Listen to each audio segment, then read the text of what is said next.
Shalom, shalom, nongeye kubasuhuza mbifuriza amahoro y'Imana, nizere ko mumeze neza, nizere ko mukomeye, umwami Imana akibarinze, nanjye ndashima Imana yarandinze icyumweru gitambutse, nabonye ukuboko kw'Imana, yaraturinze twese n'umuryango, dufite ishimwe, dushimye Imana, shima Imana no ku bwanyu, shimira ko yongeye kuntera iteka ryo kubana namwe muri iki gitaramo cy'umugoroba, icyubahiro ni icy'Imana. Ndashimira rero abantu tubana umunsi ku wundi, Imana yo mu ijuru ijya ibaha umugisha mwinshi kuko mudutera imbaraga zo gukomeza gukora ibyo dukora. Rero umwami Imana ajya abumvira uko musenze, ahaze kwifuza kw'imitima yanyu.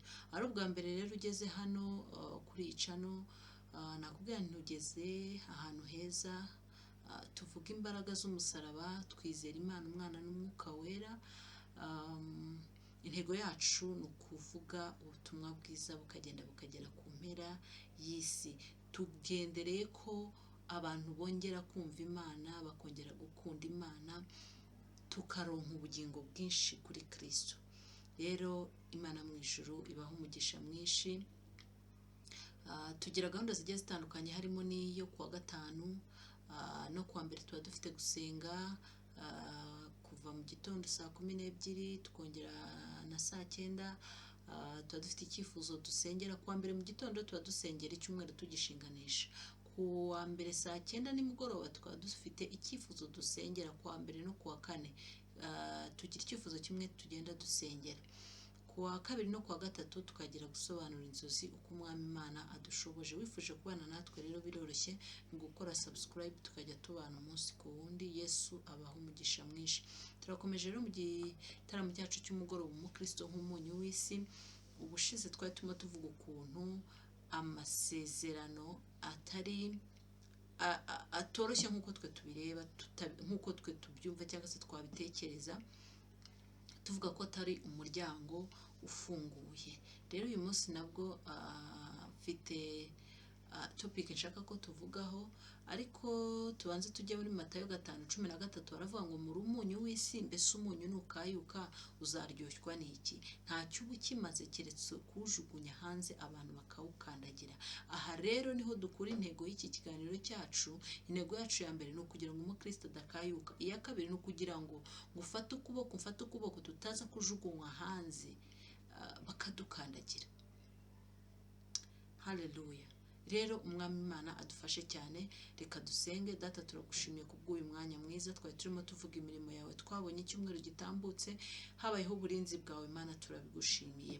None tugarutse imbere y'ubwiza bwawe, tugiye kumva ijambo ryawe. Turakwinginze weze imitima yacu, weze ibitekerezo byacu, ufungure amatwi imitima yacu, uganire natwe, utwigishe kandi duhe imbaraga zo kugira ngo tubashe gushyira mu bikorwa ibyo ugiye kutwigisha. Ni mu izina rya Yesu dusenze twizeye, amen. Turi mu kiganiro umukristo nk'umunyu w'isi. Topic y'uyu munsi nayise ngo amasezerano ntabwo ari ikintu gishya. Isezerano si ikintu gishya. Ndashaka kuvuga ku masezerano. Hari ubwo twebwe abantu dutekereza ko iyo tubonye amasezerano cyangwa se batubwiye amasezerano cyangwa se iyo asohoye, twumva ko nyine ubwo asohoye ko ari bwo yaremwe. Oya, ntabwo ariko biri. Reka turebe mu gutegeka kwa 2:7, ibice 7, umurongo waho wa mbere. Tegeka kwa 2:7, ibice 7, umurongo wa mbere. Bibiliya iravuga ngo Uwiteka Imana yawe nimara kukujyana mu gihugu ugiye guhindura, ikirukana amahanga menshi imbere yawe, Abaheti n'Abagirugashi n'Abamori n'Abanyakanani n'Abaferesi n'Abahivi n'Abayebusi, amahanga 7 akuruta ubwinshi, akurusha amaboko. Amena. Turekera aha ngaho. Dukurikije aha icyanditswe ko kivuze ngo Uwiteka Imana yawe nimara kukujyana mu gihugu ugiye guhindura, ni ukuvuga ngo iki gihugu cyari gisanzwe kiriho, ntabwo cyaremwe kuko bagiye kugihindura, ahubwo cyari gisanzwe kiriho, gifite abasanzwe bakibamo, aribo aba Baheti, Abagirugashi, Abamori, Abanyakanani, Abefezi, abahivi n'abayebusi bari abaturage b'iki gihugu, ngo ariko Imana yishimira ubu bwoko kugira ngo iki gihugu cyake aba bahoze ari ba nyirabyo abihe Abisiraheli. Bishatse kuvuga iki? Ni ukuvuga ngo igihe Imana yatekerezaga Isiraheli, reka wenda ntaravuga iki se nkusubira inyuma, muribuka ko Imana yahamagaye Aburahamu ikamukura mu muryango we kwa Tera, ikamucisha muri iki gihugu tuvuze kikanani cyari kirimo ubu bwoko, ikamucisha ikamubwira ngo ubwoko abazagukomokaho iki gihugu nzakibaha. Iri ryari isezerano Imana yari yarahaye Aburahamu kera, bivuze ngo Aburahamu nawe ahabwa iri sezerano iki gihugu cyamye kiriho. Sinzi niba turi kugendana neza. Bishatse kuvuga iki rero? Iyo Imana ijya gutekereza umuntu, igatekereza ati runaka azabaho, imugenera buri kimwe cyose runaka azakenera. Runaka aza ku isi azanye n'icyo kintu kiriho nk'uko nawe ari. Ubu butaka, iki gihugu cyari gisanzwe kiriho, ahubwo noneho Imana guhagurutsa Aburahamu ikamukura mu bigirwamana byase bivuze iki?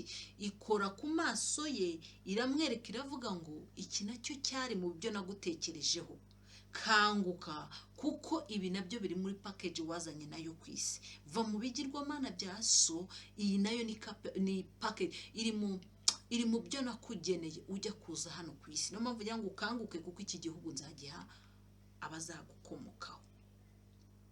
Turi kugendana neza? Aha rero niho riza kuba isezerano ry'Abisiraheli, kuko bakomotse kwa Yakobo yari umwana wa Isaka yari umwana wa Aburahamu. Imana nishimwe. Tubona ko Esawu bafashe umugabane wabo, ariko ngo ba Yakobo bajya muri Egiputa bakoraho iby'uburetwa. Ya myaka bakoze y'uburetwa cyagiye bamaze kugeza ubwo Imana yohereje Mose aza kubatabara, irababwira ngo nzabaha igihugu, aricyo cya gihugu Imana yari yasezeranyije Aburahamu. Ayo yari amasezerano, bivuze ngo ntiyari yaremye, yari ariho, ahubwo yakoze ku maso yawe, arabwira ati hari igihugu nubwo muri mu bucakara, ariko nzi neza ko hari igihugu. Ko mwibuke ko na Yosefu ajya gupfa yarabwira ati ndapfuye, ariko amagufa yanjye ndabizi neza ko Imana izabakura hano kuko ni isezerano, ikabajyana mu gihugu cy'isezerano, amagufa yanjye nayo muzayajyana. Imana nishimwe. Rero ntago ushobora nkiri kuvuga ku masezerano, ntushobora kumenya amasezerano yawe, ntushobora kunyaga umwanzi wawe amasezerano, kuko urumva niba Imana iremye umuntu, imuremana n'ibintu byose azakenera, ajya kuza ku isi, ibyo bintu byose Imana yarabimuremye. Noneho Satani we kuko ari umujura, ari umubeshyi, ujya kugera ku isi yapanze uburyo ki package uzanye yose azayikwambura, nanaguca urwaho akakwica. Ariho muri cya kiganiro duherutse gukora, ndibaza ari nko ku gatanu banjije ushize, tuvuga ku kintu kuko tuvuga ukuntu icyaha kirenze uko tugitekereza. Target ya Satani ntabwo ari uko ukora icyaha, ahubwo ni uko urupfu rwinjira, kuko iyo urupfu rwinjiye rwica ya package. Rero turahageze, ibyo bintu twabivuze sindi bubijyemo cyane ko twageze igihe kinini tuvuga kuri icyo kintu. Rero iyo urupfu rwamaze kwinjira nirwo ruza kwica package wazanye, rukagutera ubuhumyi, ntumenye ngo nibi byari byawe, kugeza ubwo ageraho akaza no kwica umuntu uhagaze, tukajya kumva ngo runaka yapfuye, ariko yarabanje kumwica mu buryo bw'umwuka, kumwambura no kumwaka ibyo yari afiteho ubushobozi, iby'Imana yari yaramugeneye ikabimwaka. Imana nishimwe. Rero narimvuze ukuntu udashobora kujya kunyaga umwanzi wawe utari aho Imana igushaka. Mwibuke Abisiraheli bari bafite isezerano ryo kuzajya mu gihugu cy'isezerano, ariko bari mu butayu bacumura ku Mana. Igihe Aburahamu yoherezaga igihe Mose yoherezaga abatasi ngo bajye gutata abatasi 12 harimo Yosuwa na Kalebu, babandi 10 bagaruka bakagarura inkuru z'icamugongo, Imana ikavuga ngo kubw'icyo kintu mukoze ndahamya ko aba bose bakiriho bari hejuru y'imyaka 20 nta n'umwe uzigera winjira muri iki gihugu gisezerano, abana banyu nibo bazajyamo na Yosuwa na Kalebu kuko bo banyumviye kandi banyizeye. Imana nishimwe. Ni ukuvuga ngo rero aba bantu bari bariho n'igihugu cyari kiriho kibategereje. Rero icyo Imana yo ikora niki? Ni ugukora ku maso yawe ikavuga ngo niki cyari icyawe narakikugeneye, haguruka ngo uhaye imbaraga, rwanirira icyari cyawe ukigarurire. Iryo ni ryo sezerano. Imana nishimwe.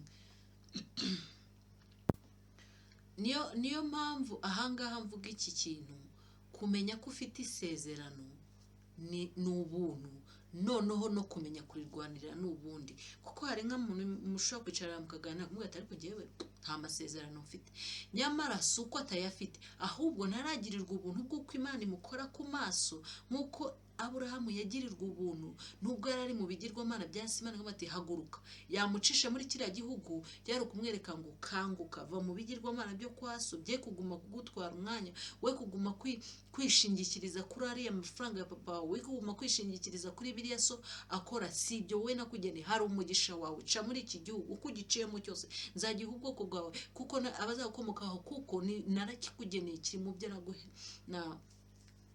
nakugeneye. Rero ni ukuvuga ngo tuba dukwiye no gusaba Imana igakora ku maso yacu tukamenya amasezerano yacu, twamara kuyamenya tukayarwanirira, kuko biba bishatse kuvuga iki? Ni abantu bari barimo, ni ibintu hari, mbese Satani yagutwaye ibyahoze ari ibyawe.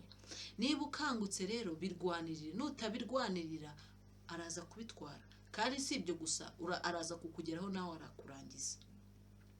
Niyo mpamvu ubushize twavuze ukuntu isezerano ni urugamba. Imana nishimwe cyane. Niyo mpamvu Yesu Kristo yavuze ngo tukiri mu isi tuba dufashe igihe mu ntambara, niko ijambo ry'Imana ritubwira. Tukiri mu isi tuba dufashe igihe mu ntambara. Ese ubitekerezaho iki? Uteza ko ari iyihe ntambara? Ni intambara kugira ngo turwane, duhagarare, twakire, dufate bya bindi byose Imana ibaradutekerejeho ijya kuturema. Niyo ntambara, kugira ngo urwane ugere ku rugero rwo kuba wa wundi Imana yagutekerejeho ikijya kukurema. Hari ukuntu Imana yantekereje ijya kundema, ni igihe mfashe mu ntambara rero kugira ngo ndwane kugeza ubwo ngera ku rugero rwo kuba wa wundi Imana yantekerejeho ijya kundema. Imana nishimwe. Niyo mpamvu natangiye kuvuga ngo amasezerano ntabwo ari ikintu gishya. Isezerano murazanana, isezerano ni ibintu byahoze ari ibyawe. Noneho ahubwo iyo winjiye mu masengesho cyane, kuko utari gusenga ntiwamenya ko ufite isezerano, nibwo Imana igukora ku maso ikakubwira ngo nzaguha inzu, nzaguha imodoka. Ntabwo ari uko ibigiye kuyirema, ahubwo bivuze ngo n'iyi modoka nari narayikugeneye, n'iyi nzu nari narayikugeneye, nabwo kanguka noneho ubirwanirire, kuko umwanzi yarabikwambuye. Ayo mahoro Satani yakwambuye nari narayashyize muri package yawe, ndayaguha. Ubuzima buzima, kanguka, nzagukiza urarwaye, nzagukiza. Imana ikakora ku maso. Ni ukuvuga ngo izi ndwara z'ibyorezo tubona, ndumva narigeze no kubivugaho, ni abadayimoni. Mu by'ukuri mu isi y'umwuka ni abadayimoni b'indwara bashaka kugira ngo bakwambure vuba ibyiringiro, bakwice vuba utaragera ku Imana yakugambira, utaraba wa wundi Imana yagutekerejeho mbere, cya kindi twita amasezerano tutaragihagararamo. Imana nishimwe. Rero Imana gukora ku maso nk'uko avuga ati nzagukiza. Nuvuga ngo gukira kwawe kurahari, kuko ni umwanzi wakwinjiriye. Ntabwo ari ikintu gishya Imana igiye kurema, ahubwo iri kukubwira noneho kanguka. None se utekereza kuki umuntu aza gusenga yizeye ko ari bukire agakira? Ni ukubera iki? Gukira kwari guhari, ahubwo icyo Imana ashakaga kugira ngo azamure kwizera, aharanira ibyahoze ari ibye. Haleluya. Sinzi niba hari umuntu uri kunyura, sinzi niba turi kugendana, ariko nuva ndimo ndafashwa biciye muri iri jambo. Mu by'ukuri ndagira ngo duhindure uburyo twafatagamo amasezerano, kuko iyo twumvishe ko ari ikintu kiremwa aho ngaho, twumva ko nta ruhare rwacu dufitemo, tubirimo ari ibintu bizaza bitworoheye nk'uko twabivuzeho ubushize. Ariko nitumara kumva ko amasezerano ari ikintu cyahoze, ngaho reka dufate urugero, ubutaka ari ubwawe umuntu akaza akabugutwara, bavuga ngo reka mureke nabitekereza azabugarura, cyangwa utangira process zo kuburana ku buryo ibyahoze ari byawe byakugarukira. Niyo mpamvu rero natangiye kuvuga ngo isezerano hindura uburyo waritekerezaga si rishya, ni iryahoze, ahubwo tangira ushinga urugamba rwo kugira ngo wakire ibyahoze ari ibyawe, ari byo twita twebwe amasezerano. Imana idufashe cyane. Noneho reka tuvuge uburyo dukwiye kuba twarwanirira, ni gute twarwanirira amasezerano yacu. Ayo ngayo ko tuvuze ko dukwiye guhaguruka tugatangira gushora urugamba rw'uburyo twarwana, ni gute dukwiye kuba twarwana. Reka turebe gutegeka kwa kabiri ibice 11:26.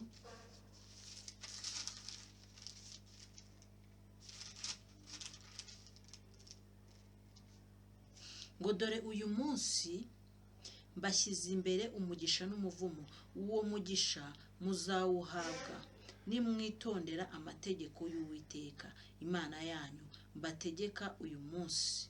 Uwo muvumo kuri 28, uwo muvumo muzawuvumwa nimutumvira amategeko y'Uwiteka Imana yanyu mugateshuka inzira bategeka uyu munsi ngo muhindukirire izindi mana mutigeze kumenya. Amen. Imana nishimwe. Haleluya. Nukuvuga ngo Imana rero icyo yakoze ni iki? Kuko ijya kuturema yatuzananye n'ibyo byose izi ko tuzakenera, irangije iduha amahitamo. Imana ntabwo itwaza umuntu ku gitugu. Niyo mpamvu yavuze ngo mbashyize imbere iki? Umuvumo, mbashyize imbere n'umugisha. Noneho wowe icyo uzakorera nicyo kizatsinda, icyo uzagaburira nicyo kizatsinda.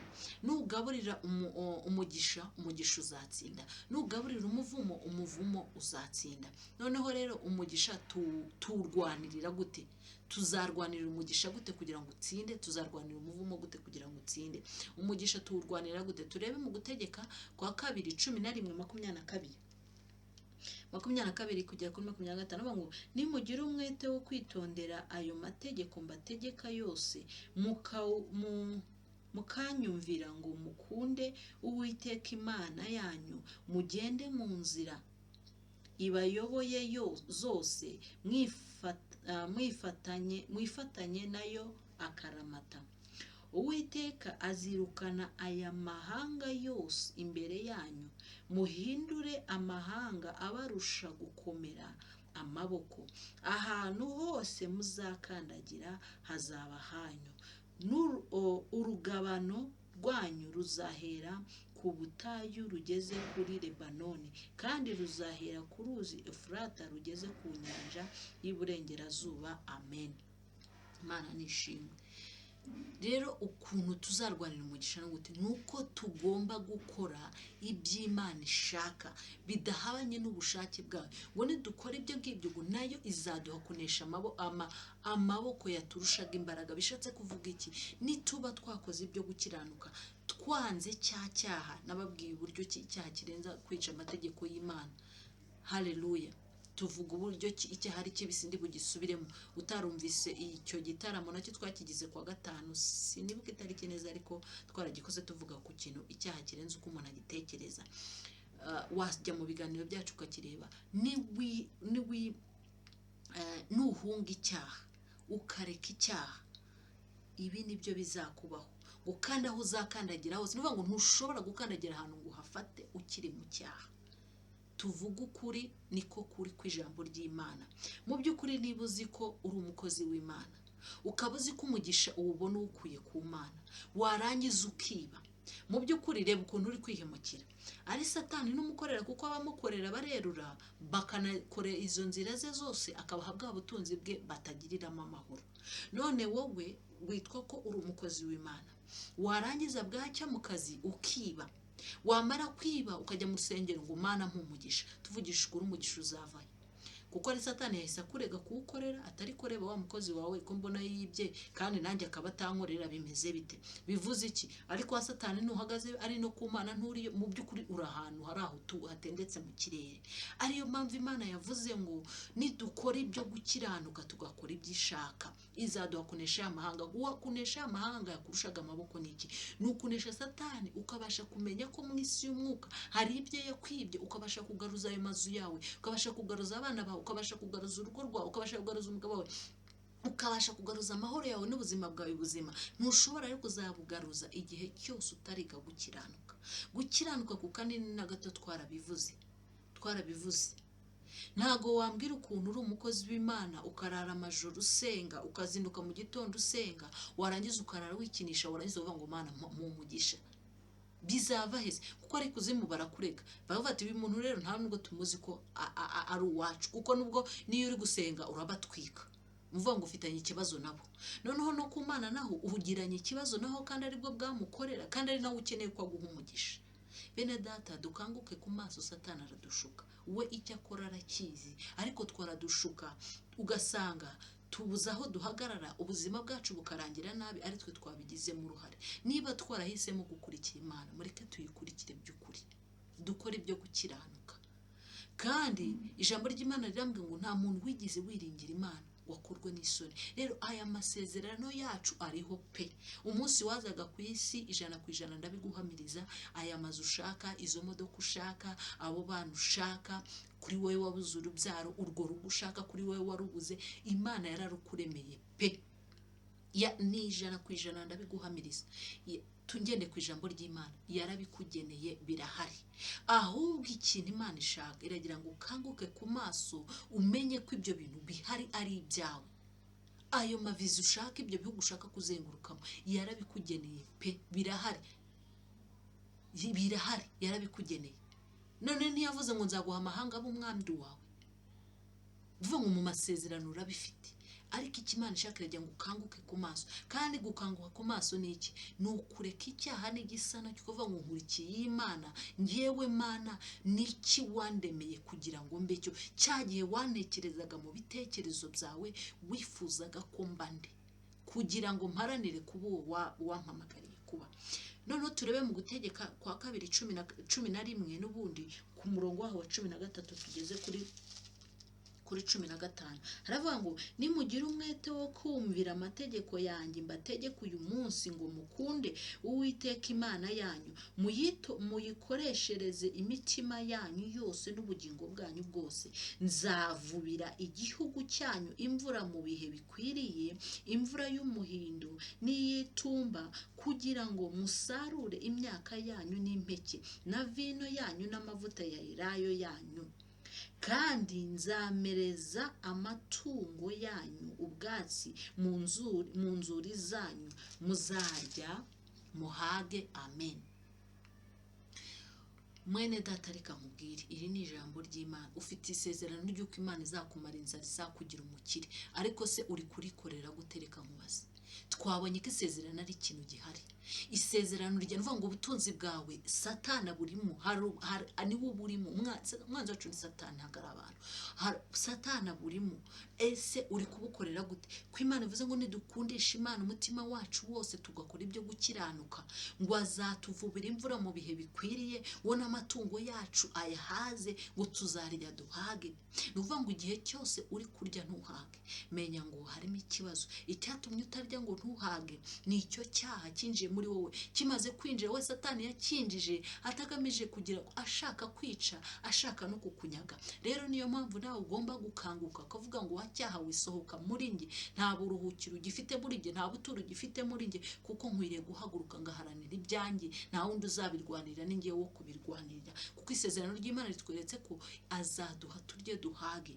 Niba urya ntuhage, niba kurya ugahaga, harimo bya bindi dukeneye, kuba utabasha kwishyura abana minerivare, kuba utabasha kwishyura inzu, kuba udafite n'inzu yawe. kandi yavuze ngo aho uzakandagira hazaba hawe, bivuze ngo ugomba kugira gakondo. Mu by'ukuri ayo masezerano dufite arahari, harimo abayicayemo. Rero ni twebwe bo guhaguruka tukarwanirira ibyacu, havuga ngo menye neza ko ibi nabyo ari ibyanjye, iyi nzu ni iyanjye, iyi modoka nshaka ni iyanjye, aba bana ni abanjye, amafaranga ni ayanjye, bya bindi byose uzi ushaka. Ni njye rero wo guhaguruka nkabirwanirira, ukabirwanirira wanga icyaha ndetse n'igisa nacyo. Uko niko, kuko iyo nuvuga ngo intambara twe dukwiye kurwana niyo kwanga icyaha n'igisa nacyo. Urundi rugamba Imana irarurwana. Dusubire tugende mu byanditswe turebe. Reba Imana igihe yahagurutsaga Abisirayeli babwiye ngo ugiye muhaguruke mumariye kuri iki umusozi kirahagije, muhaguruke mu cyamike mwinjire mu gihugu cy'isezerano. Icyo bakoraga duhereye ku rugendo rwa mbere bakoraga ibyo gukiranuka, ubundi intambara Imana ikayirwana. Ni ukuvuga rero intambara si yacu, ni Imana yirwana. Twebwe intambara turwana nayo niyo gukiranuka. Gukiranuka ni ukuvuga ngo yo gufungira umuryango wose Satani yakwinjiramo yinjiza urupfu, kuko ibyacu birahari, ubundi Imana ikirukana amahanga ari mu byacu. Haleluya. Oh my God. Noneho reka turebe mu Gutegeka kwa 2:7-12 haravuga ngo iki? 7:12 haravuga ngo niwumvira ayo mategeko ukayitondera ugakora ibyo agutegeka, bizatuma Uwiteka Imana yawe ikomeza kugusohoreza isezerano no kukugirira ibambe yarahiriye basokuruza banyu ko izabagirira. Amen. Nuvuga ngo nta kindi kintu gituma isezerano risohora, nta kindi kintu gituma uhagarara muri bya bintu byahoze ari ibyawe, ni ugukomeza gukiranuka. Ngo iyo dukomeje gukora ibyo gukiranuka, tugakora ibyo Imana ishaka, ngo bituma Imana ikomeza gusohoza amasezerano, bituma Imana ikomeza kwirukana ya mahanga ari mu byacu, bakagenda babivamo. Uyu munsi ukabona ubonye akazi, ejo ukabona ubonye kampani, kuko wakomeje gukiranuka. Imana nayo muri gukorera kwirukana amahanga. Abari bafashe kampani yawe bakayirekura, abari bafashe amafaranga yawe bakayirekura, abari bafashe visa yawe bakayirekura, abari bafashe umugore bakamurekura, abari bafashe umugabo bakamurekura, abari bafashe abana bawe bakabarekura. Gutyo ariko byaturutse ku gukiranuka. Ngaho reba Gutegeka kwa 2:7 haravuga ngo kuko Uwiteka Imana yawe iguhera umugisha imirimo yose ikuva mu maboko, ikita ku rugendo rwawe rwo muri ubu butayu bunini. Uwiteka Imana yawe ikabana nawe iyi myaka uko ari 40, ntihagire icyo ubura. Amen. Imana nishimye, kuko Imana yacu umugisha imirimo y'amaboko yacu. Ni ukuvuga ngo iyo turi mu kugendera mu kwera no mu gukiranuka, Imana ihumugisha imirimo y'amaboko yacu, icyo ukoze kikagenda. Ariko iyo turimo turirwanirira, ukaba uzinga ukeneye umugisha w'Imana, warangiza ugaca n'inyuma ukajya no kuraguza ugakoresha n'imiti, mu by'ukuri tuvugisha ukuri, ubwo nubuhe bwamuhagazemo? Kuko ubwamuhagazemo nibwo bugushyigikira. None uri mu bw'Imana nabwo ntubuhagazemo, ntibari bubone uko bagushyigikira. Arajya kuguha umugisha, Satani azamura ibirego. Kwa Satani naho rero wavuye kuraguza, yegura bizanye, ariko nabo ntibakuzi, kuko iyo uhagaze rimwe urabasenya urimo usenga nabo, mbese ugasanga uri muri dindiza. Bene data reka mbabwire, iyo dukora icyaha nitwe ubwacu twihemukira, nitwe twidindiza n'abazadukomokaho. Imigisha Imana yarayiteguye, amasezerano ahari ntabwo ari mashya. Twebwe nitwe bo guhaguruka tukavuga ngo ntabwo ari uko Imana yangennye ko nkwiye kuba we, ngomba guhaguruka nkarwanira amasezerano yanjye kuko arahari. Imana nishimwe cyane. Muri make rero tubonye ko uburyo bwo kurwanira umugisha ari ugukora ibyo gukiranuka. Ibindi byose ni amasezerano Imana yaraduhaye, aba hari tukayinjiramo twakoze ibyo gukiranuka. Rero turwanirira umuvumo ryari? Ni ryari turwanira umuvumo? Reba ku Gutegeka kwa 2:11 ku murongo wa 17 havuga ngo iki? Haravuga ngo 17 mukigondege, reka ndebeho. Haravuga ngo 17 mukikongereza uburakari bw'Uwiteka, akaziba ijuru, akica imvura, ubutaka ntibwere imyaka yabwo, mukarimbuka vuba, mukava mu gihugu cyiza Uwiteka abaha. Imana nishimwe cyane. navuze nti niho ndagana ku musozo. Bene data, igihe cyose dukoze icyaha twikongereza uburakari bw'Uwiteka, Uwiteka agahita afunga ijuru iyo rufunze nta mugisha, kandi noneho ngo bituma no mu gihugu cy'isezerano umuntu adatindayo. hariho hahandi ushobora kureba umuntu, tuvuga urugero, Imana yambwiye ati nzaguha inzu akayigeramo, iyo nzu nziza, ariko yayigeramo ntayubahiremo Imana, agatangira kuyikoreramo ibyangwa n'amaso y'Imana, niwe uhemuka, niwe ugambana, niwe usambana, niwe ugira gute. none ukajya ukumva rimwe ngo yatewe ngo na za gute, ngo sinzi ngo imitima, ngo sinzi ngo na za kanseri, ya nzu ntayirambemo, agapfa akagenda, ikazasigaramo abandi batayivunikiye. N'iki byatewe n'iki? Yakoze icyaha gituma Imana imurakarira, ifunga ijuru, bituma n'igihugu atakirambamo. Bishatse kuvuga iki rero? Amasezerano tuzayarambamo igihe cyose dukomeje ibyo gukiranuka, kuko muribuka ko mu gutegeka kwa 2:7 havuze ngo iyo dukomeje gukora ngo ibyo gukiranuka, ngo Imana nayo ikomeza, bivuga ngo kibagira igikorwa kiri continue, kiri parallel.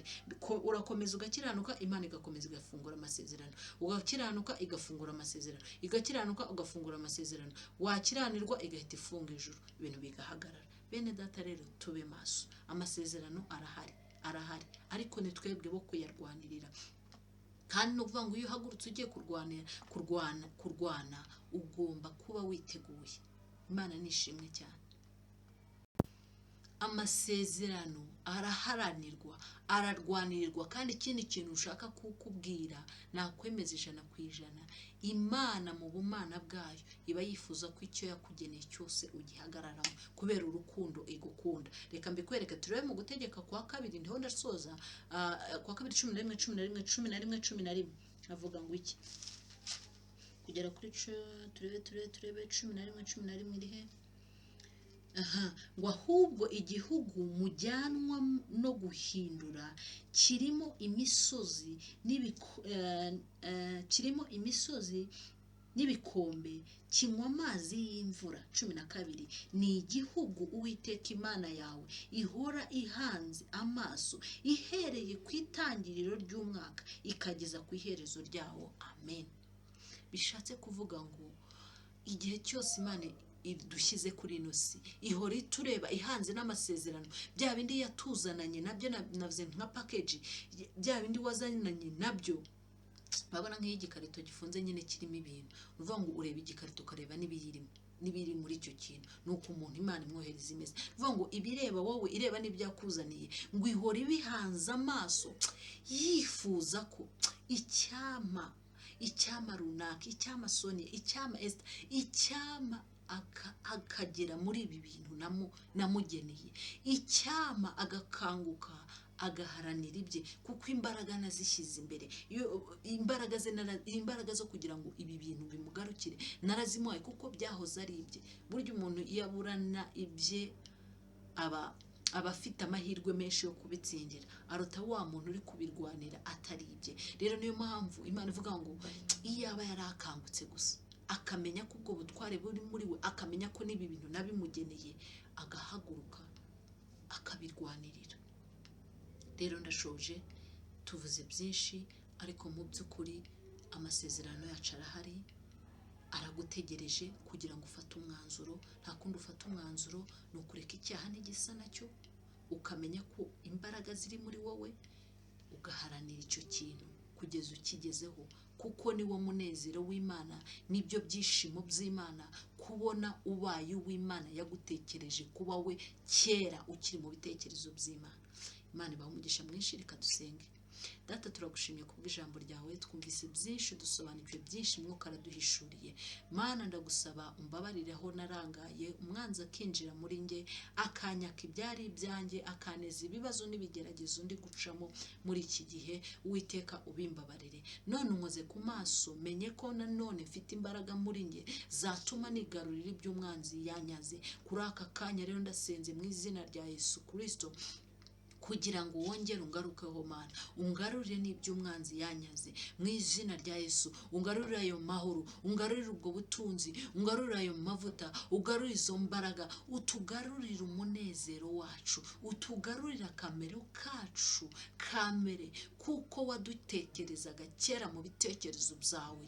Niko tubisabye twizeye mu izina rya Yesu Kristo, amen. Imana ibahe umugisha mwinshi, ndabakunda, naho ubutaha.